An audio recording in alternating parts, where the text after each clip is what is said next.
Duh garwaku Banowati, sira kariya raharja, ingsun anemahi layon. Den becik pamomong ira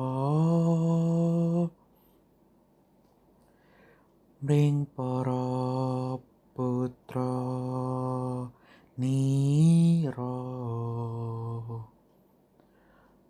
Duh nyawa atmaja ningsun, dadya kariya raharja.